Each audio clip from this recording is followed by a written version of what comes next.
Hello friends, welcome to Latha's cookbook. இன்றைக்கி என்ன பார்க்க போகிறோம்னாக்க ஒரு வீட்டின் பிரச்சனையும் தான். வீட்டோடதுன்னு சொல்கிறதுக்கு பதிலாக அம்மாக்களோட பிரச்சனைகள் இது. அம்மாக்களுக்கு எத்தனை வயசானாலும் சரி, அவங்களோட குழந்தைகளுக்கு எத்தனை வயசானாலும் சரி, அந்த குழந்தைகள் சின்ன வயசில் என்ன பண்ணிட்டு இதெல்லாம் என்னன்னைக்குமே அம்மா வச்சுட்ருப்பாங்க இல்லையா? இது அந்த அம்மா சாதாரண ஒரு குடும்ப பெண்ணாக இருக்கலாம், இல்லை வேலைக்கு போகிறவங்களாக இருக்கலாம், இல்லை பெரிய பதவி வகிக்கிறவங்களாக இருக்கட்டுமே. ஆனாக்கா ப்ராப்ளம்னு கேட்டிங்கன்னா குழந்தைகளை வச்சுட்டு ஒரே ஒரு ப்ராப்ளம் தான் சொல்லுவாங்க. அது என்னன்னு பார்க்குறீங்களா?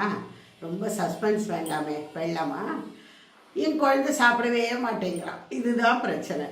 குழந்தைக்கு என்ன கொடுத்தாலும் சாப்பிட மாட்டேங்கிறது, வீம்பு பிடிக்கிறது, என்ன பண்ணி கொடுத்தாலும் இது நன்னா இல்லைன்னு சொல்கிறது.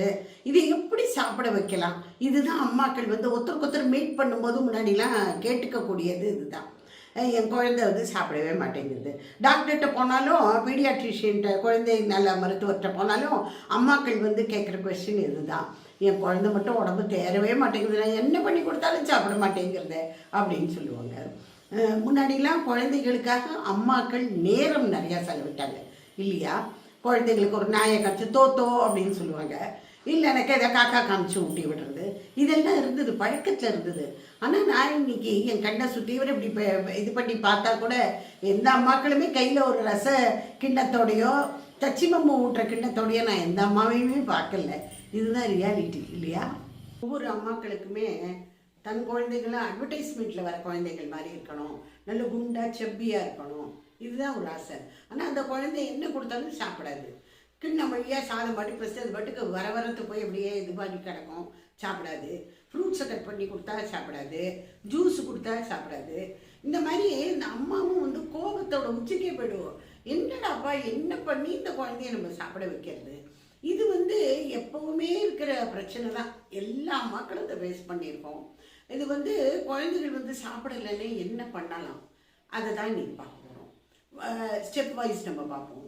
ஏன் சாப்பிட மாட்டேங்கிறது? இந்த காரணத்தை அம்மா தான் கண்டுபிடிச்சோம். இது ஏன் சாப்பிட மாட்டேங்கிறது?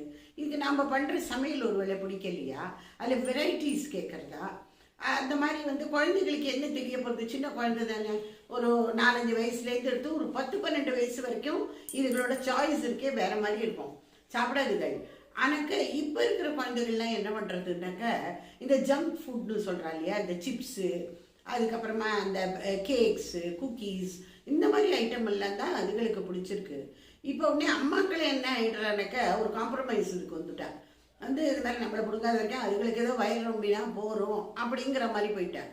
ஆனால் இந்த வயிறு ரொம்பறது இருக்கே, இது ஹெல்த்தை ரொம்ப இதாக இருக்கிறது, ஹெல்த்தை பழக்கி தான் வைக்கிறதுன்னு சொல்லணும். அதனால் ரொம்ப இந்த ஜங்க் ஃபுட்டு ப்ராக்டிஸுக்கு விட்டுறாதீங்க நீங்கள். அதே போல் நான் முதல்ல சொன்னேன் இல்லையா, காக்கா காமிச்சு ஊட்டி விடுறது, நாயை காமிச்சு ஊட்டி விடுறது இப்போல்லாம் பண்ணுறது இல்லைன்னு. ஏன்னா அம்மாக்களுக்கே டைம் கிடையாது. இப்போ என்ன பண்ணுறாங்கனாக்க மொபைல்லாம் ஓட விட்டு விட்றாங்க. அந்த மொபைலை பார்த்து அந்த குழந்தைகளுக்கு அவ்வளோ ஒரு சந்தோஷம். அதுக்கு என்ன புரியுறது, என்ன அதெல்லாம் தெரியல, கலர்ஸ் எல்லாம் இருக்குங்கிறதுனால அது அப்படி பண்ணுறதா, அது என்னன்னு தெரியல. மொபைலை கையில் கொடுத்துட்றாங்க, இல்லைன்னா யூடியூப்பில் ஏதானும் இந்த குழந்தைகளோட பாட்டு, ரைம்ஸு, அந்த மாதிரி டான்ஸு, அந்த மாதிரி இதெல்லாம் போடுறாங்க.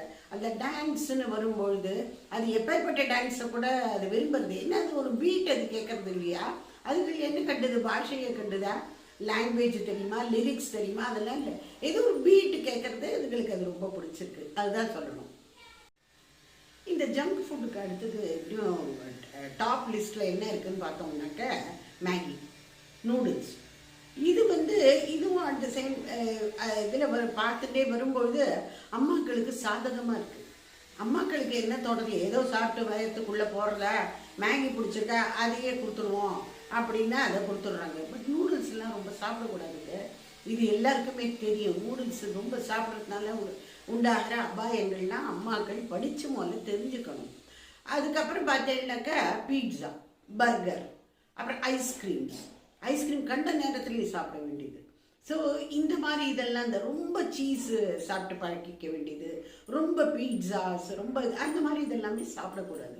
கூடிய வரைக்கும் வீட்டில் சமைச்ச உணவு, கூடிய வரைக்கும் அந்த மாதிரி செய்யணும். இந்த மாதிரி சாப்பாடுக்கெல்லாம் குழந்தை அடம் பிடிச்சதுன்னா அந்த குழந்தைக்கு சொல்லி புரிய வைக்கணும். அது மாதிரி நம்மளாம் வெளியில் போச்சு நான் உனக்கு கண்டிப்பாக வாங்கி தரேன். இந்த மாதிரி ஃபுட்டெல்லாம் மாதத்துக்கு 1 வருஷம் வச்சுக்கோங்க. மாதத்துக்கு 1 வருஷத்தை தரது கூட கெடுதல்னு தான் நான் சொல்லுவேன். ஸோ இந்த மாதிரி அடம் பிடிக்கிற குழந்தைகளை வச்சுட்டு, பிடிவாதம் பிடிக்கிற குழந்தைகளை வச்சுட்டு அம்மாக்களுக்கும் ரொம்ப கஷ்டம்தான், இல்லைன்னு சொல்லவே இல்லை. எனக்கு குழந்தை எப்படியானு சாப்பிட்டு நல்ல இதுவாகணும், நம்ம பைல்வான் ரேஞ்சுக்கு அது குழந்தை போகணுன்னு அம்மாக்களுக்கு ஆசையாக தான் இருக்குது. இப்போ என்ன பண்ணலாம், இந்த பிடிவாதத்தை நம்ம எப்படி அம்மாக்கள் டேக்கிள் பண்ணலாம், அதை தான் இப்போ பார்ப்போம். குழந்தைகள் ஏன் சாப்பிட மாட்டேங்கிறதுங்கிறத அம்மா கண்டுபிடிக்கணும். இல்லை யாராவது டாக்டர்கிட்ட போய் அழிச்சுன்னு போய் காமிச்சா கூட அவர்கள் கரெக்டாக பேசி அதை கண்டுபிடிச்சிடுவாங்க. இந்த குழந்தை ஏன் சாப்பிட மாட்டேங்கிறது, அதாவது இதாக பார்த்து பயந்துட்டு இருக்கா. சில குழந்தைகள் பயப்படும், பயத்தில் சாப்பிடாதுகள். சிலதுக்கு பல்லு வரதா இருந்தால் கூட சொல்ல தெரியாது அதுங்களுக்கு இல்லையா, அதனால கூட இருக்கலாம். சிலதுக்கு எந்த சாப்பாடுமே பிடிக்காது, ஒரு வெறுப்பு இருக்கும். இதெல்லாம் அம்மாக்கள் கண்டுபிடிக்கணும். ஸோ குழந்தையை எப்படி சாப்பிட வைக்கலாம், எளிமையான சில ஸ்டெப்ஸ் பார்ப்போமே. அதில் என்னென்னக்க சாப்பிட்றதுக்கு முன்னாடி எந்த மாதிரி பிஸ்கெட்டு, சிப்ஸு இதெல்லாம் சாப்பிட கொடுக்கக்கூடாது, கண்டிப்பாக கொடுக்கக்கூடாது. ஏன்னா அது பசியை அடைச்சிடும். அதனால சாப்பிட்றதுக்கு ஒரு 2 மணி நேரத்துக்கு முன்னாடியானது இது எல்லாத்தையும் ஸ்டாப் பண்ணணும். குழந்தைகள் கையில் சிப்ஸை கொடுக்கறது, பேக்கெட்டோடு கொடுக்க வேண்டியது, இதெல்லாம் பண்ணக்கூடாது, கண்டிப்பாக பண்ணக்கூடாது. அப்புறம் அதே மாதிரி அந்த சாப்பிட்ற பிளேட்டை ரொம்ப க்ரியேட்டிவாக கலர்ஃபுல்லாக நீங்கள் மாற்றுறதுக்கு ட்ரை பண்ணுங்க. ஒரு எல்லோ கலர், ஒரு க்ரீன் கலர், அதெல்லாம் வச்சு நீங்கள் கொடுத்தீங்கன்னாக்க இது கலருடைய அதை ஐடென்டிஃபிகேஷன் பண்ணிக்கலாம் நம்ம.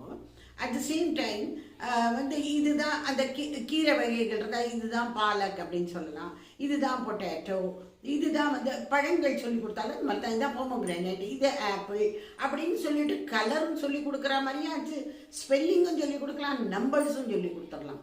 ஸோ இதனால பலவித இது ஆகும்.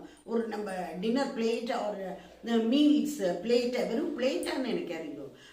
அதுலேருந்து பல விஷயங்கள் அதுலேருந்து வரும், அதுலேருந்து பல விஷயங்களை கற்றுக்கலாம். அந்த மாதிரி இது 1 2 3 சொல்லி கொடுக்கலாம். இல்லைன்னா ஒரு நாளைக்கு நீங்கள் சாலட் அந்த மாதிரி இது பண்ணினீங்கன்னா, நாங்களே கூட அது பண்ணியிருக்கோம் ஃபுட் ஆர்ட்.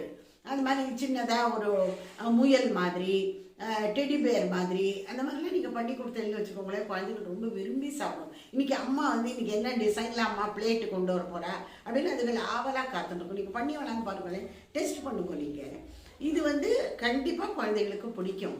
அதனால் ஒரு க்ரியேட்டிவிட்டி, சாப்பாடில் ஒரு க்ரியேட்டிவிட்டி கொண்டு வாங்கோ, கலரை கொண்டு வாங்கோ. அப்புறம் அதே மாதிரி கூடிய வரைக்கும் குழந்தைகளோட பேச்சு கொடுங்க. தண்டமே கொண்டு போய் கொடுத்துட்டு கையில் ஒரு மொபைலையும் கொடுத்துட்டு ஓடி படாதீங்க. நீங்கள் உங்கள் வேலையை பார்க்குறதுக்கு தயவு செஞ்சு அது பண்ணாதீங்க. குழந்தைகளோட நிறைய டைம் ஸ்பெண்ட் பண்ணணும். நிறைய டைம் ஸ்பெண்ட் பண்ண வசதி இல்லைன்னா அட்லீஸ்ட் சாப்பிட்றதே கண்டிப்பாக நீங்கள் டைம் ஸ்பெண்ட் பண்ணி தான் ஆகணும். அது இப்போ நான் என் ஏஜுக்கு நான் சொல்லிக்கிறேன். எங்கள் அக்கெல்லாம் நிறைய கதைகள் சொல்லுவா. அப்போல்லாம் நிறைய வீடு நிறைய மனுஷாக இருந்தான்னு வச்சுக்கோங்களேன். இப்போ இல்லை. எங்கள் பாட்டிகள்லாம் நிறைய கதை சொல்லியிருக்காங்க. எங்கள் அம்மாவோட அம்மா எங்களுக்கெல்லாம் நிறைய மகாபாரத கதைகள், அப்போல்லாம் வேற என்ன சீரியல் கதையாக சொல்ல முடியும். இந்த மகாபாரத கதையெல்லாம் ரொம்ப இன்ட்ரெஸ்டிங்காக சொல்லிட்டு போவாள். ஒரு நாளைக்கு ஒரு இது மாதிரி கொண்டு அப்புறம் தொடரும் அப்படின்னு சொல்லிட்டு நிறுத்திடுவாள். அந்த மாதிரி நிறைய கதைகள் சொல்லி எங்களெல்லாம் பழக்கப்படுத்தியிருக்கா. என் வீட்டில் மாத்திரம் இல்லை, என் வயசோத்த யார் வேணாலும் கேட்டு பாருங்கோ, அவள் எல்லாருமே சொல்லுவாள். இந்த மாதிரி எங்கள் வீட்லேயும் இந்த மாதிரி எங்கள் பாட்டி, எங்கள் அத்தை வெள்ளம் இந்த மாதிரி கதைகள் சொல்லி தான் எங்களுக்கு ஊட்டி விட்டா. அப்படி முன்னாடிலாம் யோசிச்சு பாருங்க, அந்த தயிர் சாதம் கையில் பிசைஞ்சிட்டு கல்ச்சட்டியில் போய் செய்வா, வச்சுட்டு ஒரு குளிச்சுக்கோங்க அப்படின்பா. அதில் ஒரு வெத்த குழம்பு ஒரு சொட்டு விடுவா. அது நம்ம எல்லோரும் லைனாக உட்காத்தி வைப்பா. நம்ம எல்லோரும் எவ்வளோ இன்பமாக அதெல்லாம் சாப்பிட்ருக்கோம். அதே மாதிரி நடுப்புற நிலா சாப்பாடுன்னு ஒன்று எல்லாரும் அதை பண்ணியிருக்கோம். அந்த நிலா சாப்பாடுங்கும் போது எவ்வளோ நல்லா இருக்கும். குழந்தைகள் ஏன் சாப்பிட்றது இல்லை, திடீர்னு கோவிச்சுண்டு கத்துறது, சிலதெல்லாம் பார்த்தனுக்கு திடீர்னு சாமான்லாம் துண்டுக்கு விட்டறியும், பயங்கரமாக கத்தும். ஸ்கூல்லேருந்து வரும் சாப்பிடாது, பயங்கரமாக கத்தும். அப்போ இந்த அம்மா புரிஞ்சுக்கணும், இது பசினால தான் பண்ணுறது. நிறைய குழந்தைகளுக்கு இந்த ஹேபிட் இருக்குது, நான் பார்த்துருக்கேன். பசின்னு சொல்ல தெரியாத ஒரு வயசு இதில். அப்போ அம்மாக்கள் தான் புரிஞ்சுக்கணும், இது பசினால தான் கத்துறதுன்னு. உடனே டக்குன்னு ஏதாவது சாப்பிட்றதுக்கு கொடுத்துடணும். பாருங்க, முதல்ல சாப்பிட்றதுக்கு அடம் முடிச்சாலும் சாப்பிட்ட உடனே அவங்க கொஞ்சம் பீஸ்ஃபுல் கண்டிஷனுக்கு வந்துடுவாங்க. அதனால பசி தான் எல்லாத்துக்கும் காரணம், சாப்பாடு தான் எல்லாத்துக்குமே காரணம். இந்த சாப்பாடு கரெக்டாக ஒரு டைம் ஒன்று கரெக்டாக ஒன்று ஃபிக்ஸ் பண்ணிக்கணும். நம்ம அதுலேருந்து கொஞ்சம் அப்படி இப்படி மாறுதல் இருக்கலாம். ஆனாலும் குழந்தைகள் ஸ்கூலுக்கு போகிறதுக்கு முன்னாடி ஒன்றும், ஸ்கூல்லேருந்து வந்ததுக்கு அப்புறம் ஒன்றும், நம்ம லஞ்ச் பாக்ஸே நம்ம நிறையா கட்டி கொடுக்குறோம், அப்படியும் இருக்குது. எல்லாமே நீங்கள் கூடிய வரைக்கும் குழந்தைகளுக்கு எது பிடிக்கும், எது ஹெல்தி அப்படின்னு பார்த்து பார்த்து தரணும். அப்படி தான் தந்துன்னு இருப்பீங்க, அதில் ஒன்றும் எந்த டவுட்டும் இல்லை. குழந்தைகள்லாம் ஸ்கூல்லேருந்து வந்தோடனேயுமே அம்மாக்கள் என்ன பண்ணுறாங்கனாக்க, இன்னைக்கு ஸ்கூலில் என்ன நடந்தது, என்ன பாடம் சொல்லி கொடுத்தாங்க, என்ன ஹோம்ஒர்க், அதெல்லாமே கேட்க மாட்டாங்க. முதல்ல ஸ்கூல் பேக்லேருந்து டிஃபன் பாக்ஸ் தான் எடுப்பாங்க வெளியில். இன்னைக்கு குழந்தை நம்ம கொடுத்தத சாப்பிட்டுதா இல்லையான்னு. ஏன்னா எல்லா பேரண்ட்ஸுக்கும் எல்லா அம்மாக்களுக்குமே அந்த ஒரு இது உண்டு, நம்ம குழந்தை கொடுத்தத சாப்பிட்ருக்கா இல்லையா அப்படின்னு உண்டு. ஆனால் இந்த குழந்தைகள் என்ன தெரியுமா பண்ணோம், வீட்டுக்கு வந்தோடனே சொல்லும், தன்னோட ஃப்ரெண்ட்ஸ் என்ன கொண்டு வந்தாங்களோ அந்த சாப்பாடு நல்லா இருந்ததுன்னு சொல்லுவோம். அம்மா நீ கொடுத்தது நல்லா இருந்ததுன்னு சொல்லவே சொல்லாது, எந்த குழந்தைகளுமே சொல்லாது. அவங்க கூட படிக்கிற குழந்தைகளோட டிஃபன் பாக்ஸ் தான் அதுகளுக்கு பிடிக்கும். அதில் பூரி கொடுத்தாங்க, இவற்றில் சோலையை கொடுத்தாங்க, அந்த மாதிரி தான் சொல்லும். கூடிய வரைக்கும் குழந்தைகளுக்கு வந்து நம்ம அதுகளோட டிஃபன் பாக்ஸை ரொம்ப இன்ட்ரெஸ்டிங்காக பேக் பண்ணி தர முடியுமான்னு பாருங்க நீங்கள். அதுதான் எல்லாருமே முயற்சி அதுதான் இருக்குன்னு வச்சுக்கோங்களேன். நம்ம குழந்தை வயிறார சாப்பிடணும், இதுதான் அம்மாக்களோட ஒரு ஆசை. அப்புறம் தான் படிப்போட ஆசை எல்லாம் அப்புறம் தான் வரும். நல்லா படிக்கணும், நல்லா இதாகணும். அதனால தான் அந்த படிப்புன்னு வந்தோடனே அதையும் சொல்லணும். குழந்தைகளுக்கு நம்ம அது அடிக்கடி இந்த சாப்பாடோட சேர்த்து அதையும் ஊட்டணும். நீ இது மாதிரி இந்த மாதிரிலாம் சாப்பிட்டா தான் நல்ல பெரிய இவனாக வருவ, நீ எதிர்காலத்தில் ரொம்ப பெரிய ஆஃபீஸர் ஆகிடுவ, நிறைய பணம் சம்பாதிப்ப, நல்ல ஸ்போர்ட்ஸ் விளையாடுவேன். அவங்களுக்கு எந்த ஸ்போர்ட்ஸ் பர்சன் பிடிக்குமோ அவங்களோட பேரெல்லாம் சொல்லி நம்ம வளர்க்கலாம். அந்த மாதிரி ஒரு ஒரு ஃபீல்ட்லேயும் இருக்காங்கல்ல, அதெல்லாம் சொல்லி சொல்லி நம்ம குழந்தைகளை நம்ம என்கரேஜ் பண்ணலாம்.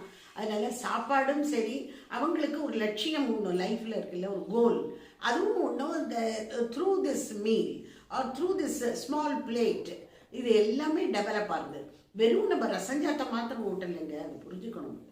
அதோட சேர்த்து வாழ்க்கையோட ஒரு பெரிய லட்சியத்தையும் நம்ம வந்து அதுகளுக்கு ஒரு எதிர்காலத்துக்கு உண்டான ஒரு இதை நம்ம அந்த இடத்துல இது பண்ணுறோம் இல்லையா. இந்த சாப்பாடுன்னு இருக்கே, இந்த குழந்தைகளை சாப்பிட வைக்கிறது, இது ஒரு பெரிய ஒரு ஃபீல்டுன்னே சொல்லலாம். இன்னும் ஒரு ஒரு அம்மாவுக்கும் ஒரு ஒரு வித அனுபவம் இருக்குது தன் குழந்தைகளோட. ஏன் சாப்பிட்றது இல்லை, இதை சாப்பிட வைக்கிறதே பெரிய காரியம், வீடு பூரா வாரி அரைச்சி விடுறது, இந்த மாதிரி இதெல்லாம் இருக்குது. ஊட்டி விட வேண்டியிருக்கு, தானே சாப்பிட தெரியல, ஒரே கம்ப்ளைண்ட் தான். அது ரெண்டு சைட்லேருந்து இருக்கும். குழந்தைகளுக்கும் அம்மா கிட்ட நிறைய ஒரே மாதிரி இதை தரா, டெய்லி போர் அடிக்கிறது, சாப்பிட முடியல, இது பிடிக்கல, இது நன்னா இல்லை, இதெல்லாம் இருக்குது. குழந்தைகள் சைட்லேருந்தும் இருக்குது. ஸோ இதை எப்படி என்ன பண்ணலாம், குழந்தைகளுக்கு என்ன பிடிக்குங்கிறது நம்ம தான் தெரிஞ்சுட்டு அதுகளுக்கு தகுந்த மாதிரி ஊட்டி விடணும். எனக்கு அதுகள் பெருசாகிட்டு தானே அதுகளுக்கு போன் டெவலப் ஆனோம், அதுகளோட பர்சனாலிட்டி டெவலப் ஆனோம், எல்லாம் இருக்குது இல்லையா. அதனால் வந்து குழந்தைகளை எப்படி சாப்பிட வைக்கலாம் அப்படிங்கிறத நான் ஏற்கனவே சில பாயிண்ட்டை நான் இப்போ சம்மரைஸ் பண்ணுறேன். அதாவது குழந்தைகளுக்கு வந்து ஒரு டைம் ஒன்று ஃபிக்ஸ் பண்ணிக்கோங்க, இன்ன டயத்தில் சாப்பாடு டைம் அப்படிங்கிறதுல ரொம்ப கரெக்டாக இருக்கணும். அடுத்தது என்னென்னா, ரொம்ப க்ரியேட்டிவாக உங்கள் பிளேட்டை வச்சுருக்கோம். குழந்தைகளோட பிளேட் வந்து ஒரு க்ரியேட்டிவ் அண்ட் கலர்ஃபுல் அந்த மாதிரி பேட்டர்னில் இருக்கணும். அதுக்கப்புறமா பயமுறுத்தி சாப்பாடு கொடுக்காதீங்க. எப்பவுமே வந்து ஏதோ பூச்சாண்டி வரான், திருடா வரான், போலீஸ் வரான்னு இந்த மாதிரிலாம் சொல்லாதீங்க. ஒரு பயத்தை ஏற்படுத்தி சாப்பாடு கொடுக்கவே கூடாது. அது ஃபன் வேல இருக்கலாம், நல்ல சிரிச்சுட்டு கொடுங்கோ, இதான் நல்ல ஸ்டோரி சொல்லிட்டோம். அதுக்கப்புறம் கடைசியாக நான் சொல்கிறது, திருப்பி நான் முதல்ல சொன்ன அதே பாயிண்ட் தான், மொபைல் ஆர் டிவி டிஸ்ட்ராக்ஷன் கண்டிப்பாக கூடாதுங்க. அது வந்து உங்களுக்கான டைம், அம்மாவுக்கும் குழந்தைக்கும் உண்டான ஒரு டைம் அது. அதனால வந்து அது ஒரு பாண்டிங் ஏற்படுறதே அந்த டைம் தான். அதனால வந்து நீங்கள் கூடிய வரைக்கும் கதை சொல்ல முடியலனாலும் பரவாயில்ல, பக்கத்தில் உட்காந்துருக்கோம். அதுக்கப்புறமா என்னன்னாக்கா, வீட்டில் இருக்கிற 2 பேராக இருக்கலாம், நபர்களாக இருக்கலாம், 3 பேராக இருக்கலாம், 4 பேராக இருக்கலாம், எல்லாரும் கூடிய வரைக்கும் சேர்ந்து சாப்பிட்றது. இந்த சேர்ந்து சாப்பிட்றதுனால ஒரு அன்பு கூடுறது இல்லையா. ஒவ்வொருத்தரோட பார்த்தீங்கன்னா ஒவ்வொருத்தரோட சாப்பிட்றது ஒரு பேட்டர்னே ஒரு மாதிரி இருக்கும். அந்த குழந்தை அப்பா மாதிரி சாப்பிடணும்னு பார்க்கும், அப்பா எப்படி சாப்பிடுவா, அம்மா எப்படி சாப்பிட்றா, இதெல்லாம் பார்க்கும் அது. அதனால் இந்த சாப்பாடுங்கிறது ரொம்ப சின்ன விஷயமா இருந்தாலும் ஒரு 10 மினிட்ஸ் ஆர் 15 மினிட்ஸ் முடிகிற இது கூட அந்த குழந்தையை பொறுத்த வரைக்கும் அதை வந்து அதோட பர்சனாலிட்டியை நம்ம வளர்க்குறோம். அதை நம்ம ரொம்ப நல்லா தெரிஞ்சுக்கணும் அம்மாக்கள். ஸோ அடுத்த இதில் பார்க்கும்பொழுது என்ன, இது ரொம்ப பெரிய டாபிக், இது அப்படிலாம் முடிகிறது இல்லை. ஏதோ இன்றைக்கி ஒரு சில பாயிண்ட்ஸை நான் டச் பண்ணியிருக்கேன்னு நினைக்கிறேன். நீங்கள் எல்லாமும் உங்களோட ஒப்பீனியன் எல்லாமும் கமெண்ட் செக்ஷனில் கண்டிப்பாக வந்து சொல்லுங்கள். ஓகேயா? Bye friends, take care.